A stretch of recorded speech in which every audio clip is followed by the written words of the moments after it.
I stood at the head of the dining room table and set down a stack of papers. I did not slam them. I did not raise my voice. I just placed them on the polished wood and waited. My father looked at the top page. The color left his face. My mother looked at her wine glass. My sister kept scrolling her phone for exactly 2 more seconds. Then she stopped. The room was very quiet. I had practiced this moment on the plane. Every word, every pause. I was not there to fight. I was not there to cry. I was there to close the account. For 3 years, I wired money to my family every single month. I told myself it was love. They told me it was responsibility. If you have ever given everything to people who treated it like it was nothing, you already know how this feels. You already know the specific exhaustion of being the one who holds it all together while everyone else takes the credit. Subscribe. This story ends in a way I still think about. I do not want you to miss it. My name is Renata. I am a sign painter and hand lettering artist based in Tucson, Arizona. I paint murals on building walls, I letter menus for restaurants, I design anything that requires a steady hand and a lot of patience. I had both, in abundance. For 3 years, I lived in a converted storage unit behind my parents' house.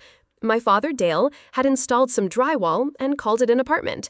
There was a portable AC unit that groaned like it was in physical pain, one overhead bulb, no insulation. In Tucson in late September, the nights are still warm and dry. The days are still hot. I paid $2,400 every month. My father called it a housing contribution. He said it went toward the family mortgage. He said the house was underwater. He said Brianna needed the space for her content work. Brianna was my younger sister. She filmed lifestyle videos in the main house. She had the master bedroom because she needed the natural light. I had the storage unit because I was, as my mother Sandra put it, the independent one. I had one personal ritual. A worn photo of myself at age 7 was tucked into the sun visor of my car. I touched it before every long trip. It was the last photo taken before everything in my family got complicated. I do not know exactly when I became the shock absorber, but by the time I was 30, the role was just a fact, like the heat, like the groaning AC. What nobody in that room knew was that I had the records, but I am getting ahead of myself. My parents bought the house in 1997, a 30-year fixed mortgage taken out that same year. I did not know this. Nobody told me the terms. My father just cried. He sat at the kitchen table 3 years ago and wept real tears. He said the business had taken a hit. He said the family would lose the house. He said Brianna would lose her studio and her career would be over. He said, Renata, you are the strong one. You are the one who can handle this. I was 30 years old, and my father was crying, and I said yes. $2,400 a month, every month, wired directly to his account. What nobody in that room knew was that the mortgage had been paid off on November 14th, 2019, 4 years before I ever sent a single dollar. The storage unit had no central air. The portable AC unit broke twice in one summer. Both times, I paid to have it repaired. When I asked my mother if I could spend a few nights in the guest room while the unit was out, she paused and said, well, Brianna uses that room sometimes for overflow filming. I slept in my car for 2 nights. Brianna did not film in the guest room that week. She was at a brand retreat in Scottsdale. The second incident was smaller, but it stuck. My father's birthday dinner. I had driven across the city and brought a cake I made by hand. I set it on the counter, and my mother walked past it and said, oh, we actually ordered from that new French bakery. Brianna suggested it. The cake sat on the counter the whole night. Nobody cut it. The third thing I remember is the text that finally broke the pattern. It was late September, almost midnight. I was packing for a 3-day trade show in Denver, a real opportunity, a room full of potential clients and people in my field. My phone lit up, a group text from my mother. We talked about it. You need to cancel Denver. Brianna needs support this weekend. Family first. 2 seconds later, Brianna liked the message. They were not asking. They were issuing instructions. I read the text twice. I did not feel rage. I felt something colder. Recognition. Same play, different weekend. I opened my banking app. Housing contribution, $2,400. Scheduled for 6 a.m. I went to recurring transfers. I selected the payment. My hand did not shake. I confirmed the cancellation. The screen refreshed. Canceled. It did not feel dramatic. It felt like setting something down that I had been carrying for so long I forgot I was holding it.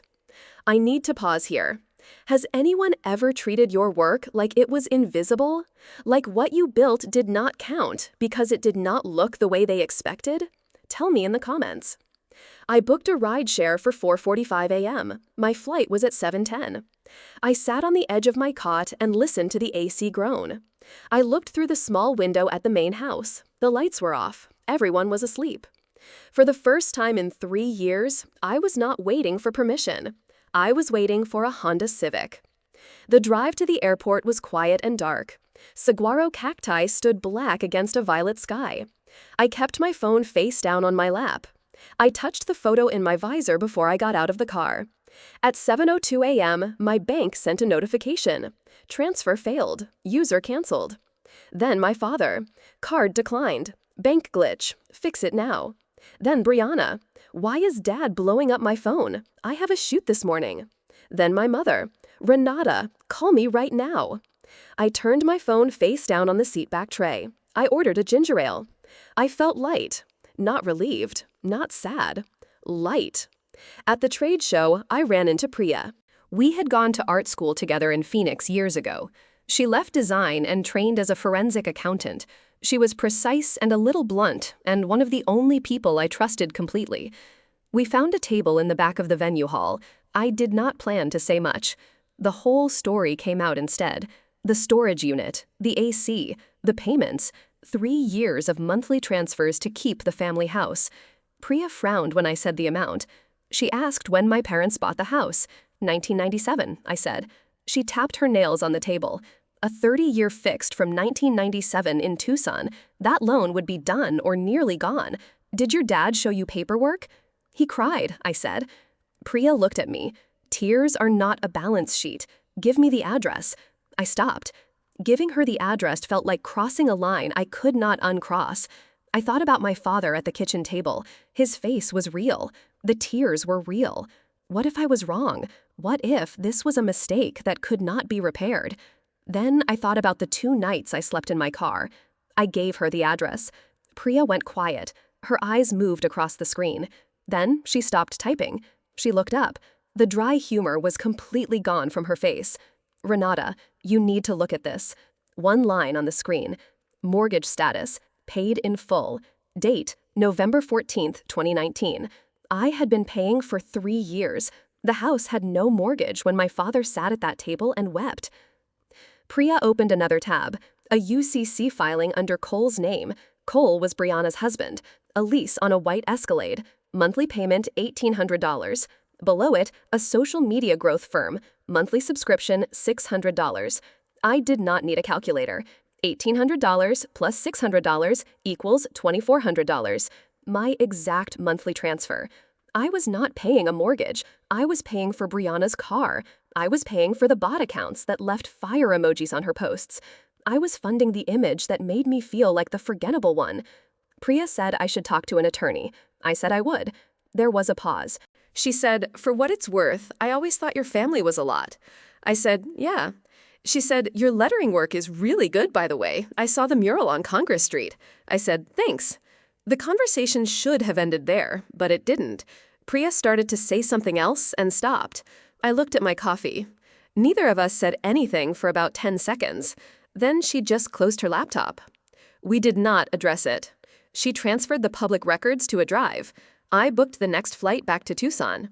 I did not check out of the hotel properly. I just grabbed my bag and ran.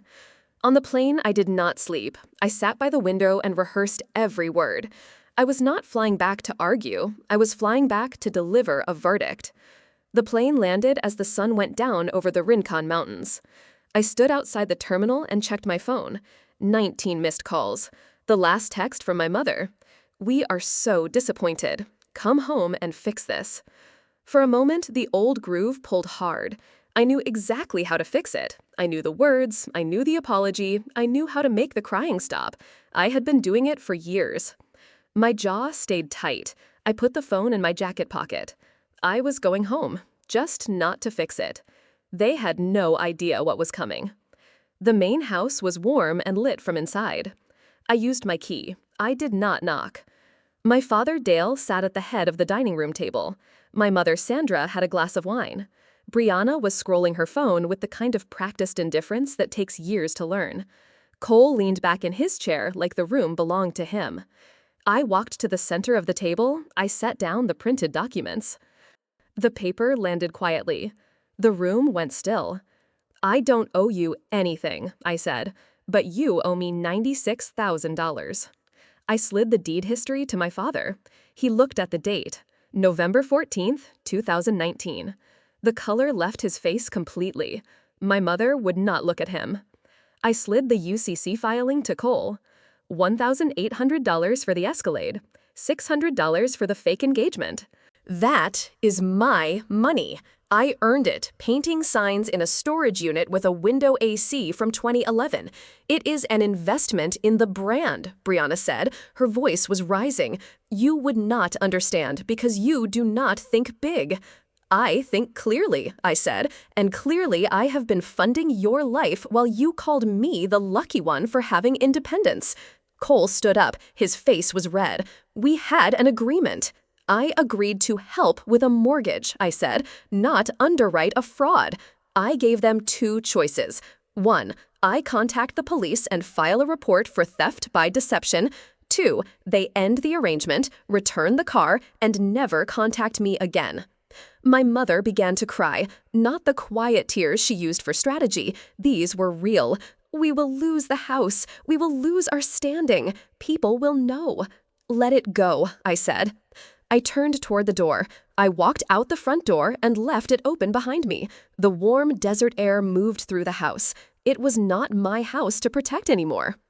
3 weeks later, a repo truck pulled into the driveway during one of Brianna's live streams.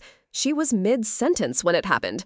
The white Escalade was towed from the driveway in real time. Her viewers watched. The comments moved fast. She tried to call it a lifestyle pivot toward minimalism. The bot subscriptions had already lapsed, the fire emojis stopped, the engagement dropped, the brand partnerships sent polite termination emails. The internet noticed. It always does. My parents listed the house 4 weeks after that. They moved into a 2-bedroom rental 40 minutes from the city. My father took a part-time job at a hardware store. The image of the generous, comfortable family patriarch was finished. I moved into a studio apartment on the 2nd floor of an old building near downtown Tucson. High ceilings, north-facing windows, real insulation, central air set to 68 degrees. The first night I sat on the floor in the dark and listened to the city outside. No demands, no groaning AC, no guilt. I opened my contacts. I selected my mother, my father, Brianna, and Cole. I blocked all 4. It was not anger. It was the last entry in a ledger I should have closed years ago. I pulled the old photo from my car visor and set it on the windowsill. The 7-year-old version of me looked back. I looked at her for a long time. Then I got up and made tea. The door was never locked. I just finally stopped believing it was. Tell me something. If this had been you, would you have done the same thing? Or would you have given them one more chance? Drop it in the comments. And if you know someone who needs to hear this story right now, send it to them. They will know why. If this story gave you that feeling, that specific satisfaction of watching the truth finally land, subscribe. Because I have more. Stories about people who were written off and counted out, who then made sure that was the last mistake anyone made. See you in the next one.